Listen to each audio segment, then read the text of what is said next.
What is up and welcome to Manps On The Map and to my first timer's guide to Universal Studios Hollywood, one of the world's most incredible theme parks, dropping you in the world of showbiz with attractions based on some of the best TV shows, movies and video games of all time. Now this was my first time ever at Universal Studios, and with only one day to do it all, I had to get it right.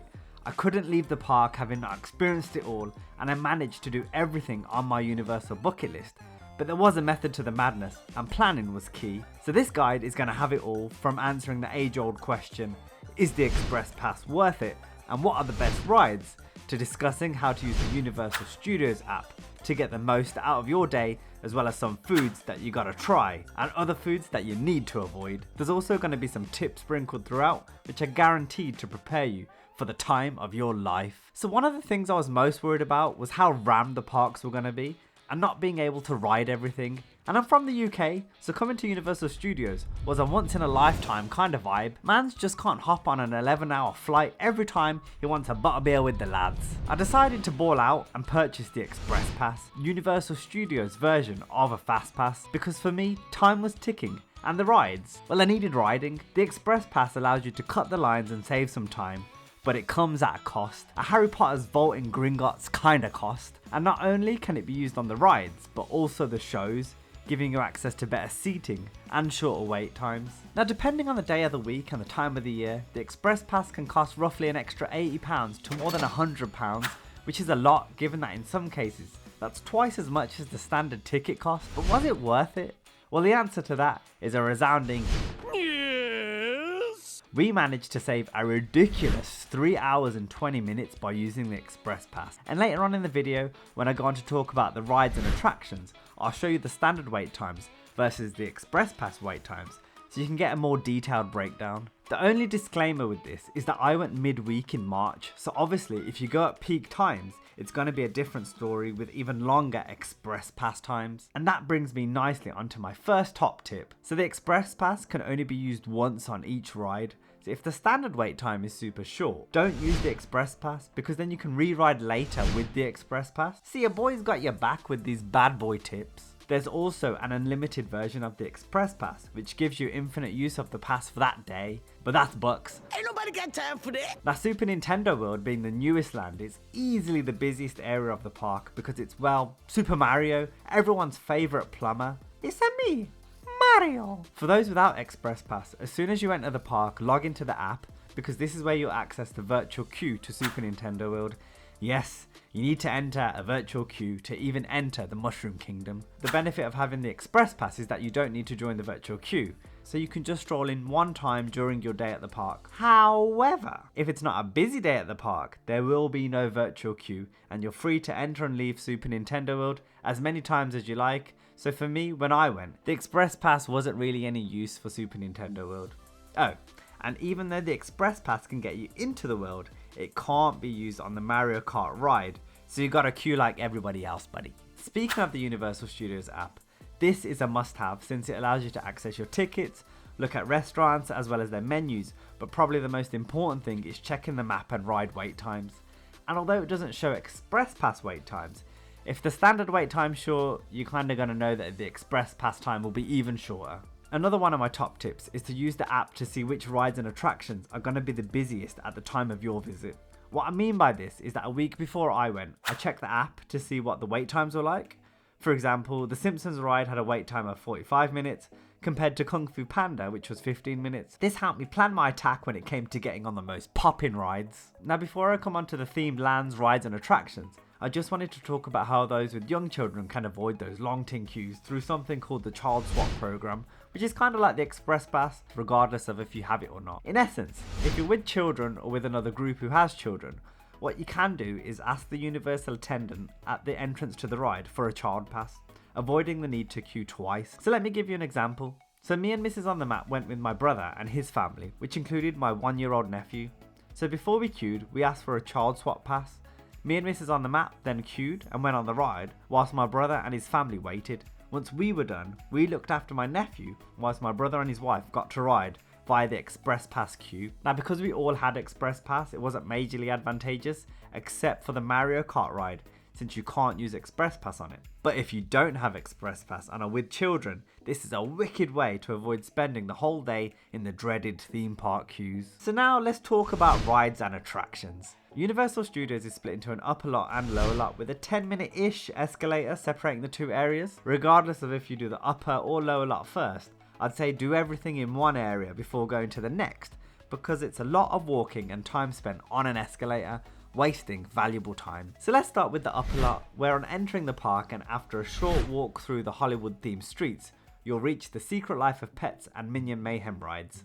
Minion Mayhem was jokes. It's a 4D ride which takes you on an adventure with Gru as you get turned into a minion. As you exit via the Minion gift shop, trying at all costs to avoid buying the Minion merch. For smaller kids, there's Super Silly Funland, but since it's not really for adults, I skipped this and headed to Springfield, home of the Simpsons, and this was next level theming with iconic locations like the Quickie Mart and Moe's Tavern. The Simpsons Ride was another 4D experience with thrills and that classic Simpsons humour that we all know and love. The standard queue time was 85 minutes, but with the Express Pass, I only waited for 25 minutes, saving a whopping 60 minutes. That's one whole hour of time saved. Also, if you're visiting Universal, you have to try the giant donuts from Lard donuts, which were just miles better than I thought they would be. And by giant, I mean these are hench. You can easily share it with like 4 people, and it's well worth the $10 price tag. So we're here in Springfield at Universal Studios Hollywood, and we have gone for this mega Simpsons donut with Oreos on top, icing. Let's give it a bite. It feels really soft actually.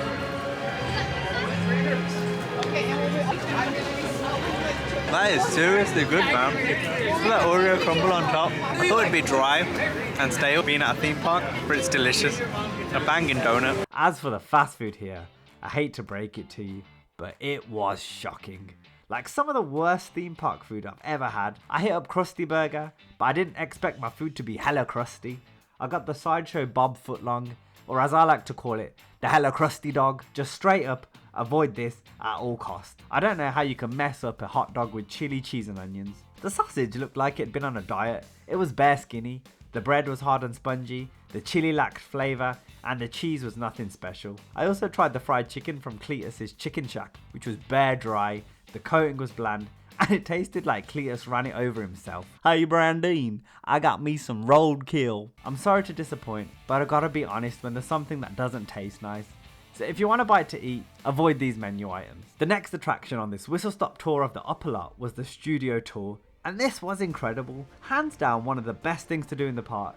The experience lasts 1 hour, so we did it at the start of the day to maximise on ride time later on. Not only is it a tour unveiling the curtain on how TV shows and movies are filmed, but it features thrilling special effects, exploring actual movie and TV sets such as the War of the Worlds and Desperate Housewives, as well as 4D experiences, which are essentially rides within themselves. The studio tour has it all, and it's not to be missed, trust me. Before we come on to my favourite land in the upper lot, there's also a Kung Fu Panda DreamWorks theatre experience, which I'd compare to like an interactive cinema where the seats move using all of your senses to tell a magical story of good versus evil. Now hands down, the best experience in all of the upper lot has to be the Wizarding World of Harry Potter, transporting you into a world of magic and mystery. Now I love everything about Harry Potter, so much so that mini Maps on the Map had a Harry Potter bedroom. But even if you don't care for Harry Potter, I think anyone will get swept up in the excitement and aura of this place. When I first laid eyes on the snow-capped buildings and the Hogwarts Express, it was game over. I was now in the Wizarding World. I was a wizard. You're a wizard, Harry. Now these aren't just lifeless buildings either. There are several shops that you can enter where the excitement continues, including being able to purchase your own house robes, getting your very own owl, or getting your munch on with low-key overpriced but movie accurate snacks. If you've never tried butterbeer, I'd fully recommend cracking open a cold one with the lads. There's also Ollivanders where your wand chooses you, for a small fee of course, and you can then interact with the world at various points, flicking your wand to conjure up some magical moments. As for food, I've heard great things about the Three Broomsticks, which serves British cuisine, but man's from England, hence why I didn't go. But maybe I should have, given how dirty the hot dog was. Towering over Hogsmeade in all its glory is the mesmerising Hogwarts Castle, which you can explore, as this is where you'll queue to ride the Harry Potter and the Forbidden Journey ride, which I thought was one of the best rides in the entire park. This ride will have you soaring through the virtual castle grounds and coming face to face with some of Harry Potter's most feared enemies. Amazingly, with the Express Pass, there was only a 5-minute queue, with the standard queue being 30 minutes, another huge time saving. Just the opposite is the other roller coaster in the land called Flight of the Hippogriff. But as someone who enjoys the thrill of a roller coaster, this was seriously disappointing. The ride was over within a heartbeat, and I think after riding the incredible Forbidden Journey, it was just majorly underwhelming. There was no queue with the Express Pass, but the standard queue was 30 minutes, which I don't think is worth waiting for. If I was to rate the Flight of the Hippogriff, I'd give it a Ron Measley. See what I did there? As night falls over the Wizarding World, the vibe completely changes as the Dark Lord casts his mark over the land during an evening show called Dark Arts at Hogwarts Castle. Now this is truly a spectacle worth seeing as the castle begins to get taken over by Lord Voldemort, lighting up the night sky with magic and fire, the perfect ending to the day. The other show that's worth mentioning is WaterWorld, a live action show with jet skis, stunts, fighting, explosions. It's got it all and it's not to be missed, and warning, if you sit at the front you will get wet. I'd recommend going to see the late show, which will finish just before the Dark Arts at Hogwarts Castle, so you can see both within a short time frame, meaning more time for rides in the day. So that's the upper lot complete. Now to the lower lot for some more heart racing thrills.